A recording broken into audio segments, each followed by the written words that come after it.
Welcome in, everybody. Forget what you think you know about justice.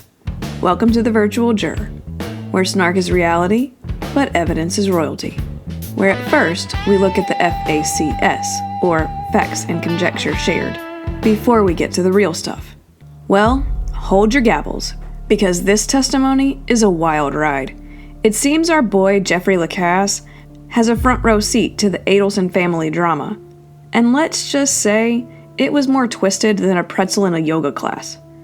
Apparently, Wendy Adelson, fresh off a divorce, hated Tallahassee more than a cat hates a bath, and was desperate to flee to South Florida.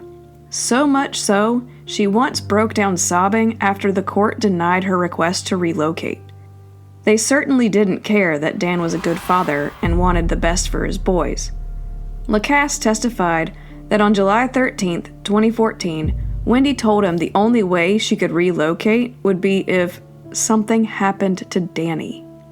Her brother Charlie, ever the helpful sibling, allegedly looked into all possible options to solve the Danny Markel problem, including a hitman that was apparently on sale for a cool $15,000. Talk about a killer deal. Our man Lacasse, meanwhile, was just trying to have a nice time, but kept getting pulled into the chaos. He dated Wendy Adelson from late September 2013 until July 14th, 2014, just before Danny was removed from this earth.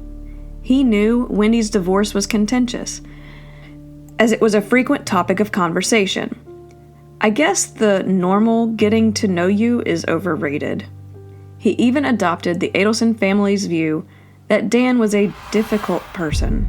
He confirms that Donna was highly, probably overly, involved in her daughter's life, including her divorce proceedings.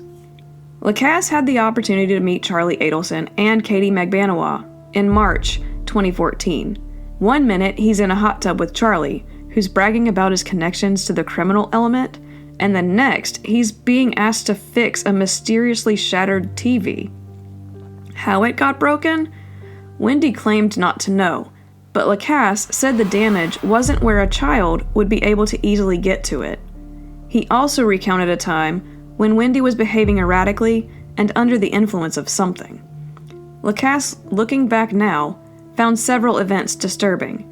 Wendy canceled a trip they had planned for the week of the killing, giving a reason that Lacasse found illogical. The whole thing culminates in a celebration dinner after the killing, where Charlie says something so shocking, it makes Wendy spontaneously vomit all over the table. And to top it all off, Lacasse, who was out of town during the killing, had a car that looked suspiciously like the one rented by the killers. Thankfully, he had receipts to prove he was in Tennessee. You can't make this stuff up. Well, that's all we have for this witness. So as always, love your family, love your pets, love your neighbors, and we'll see you next time.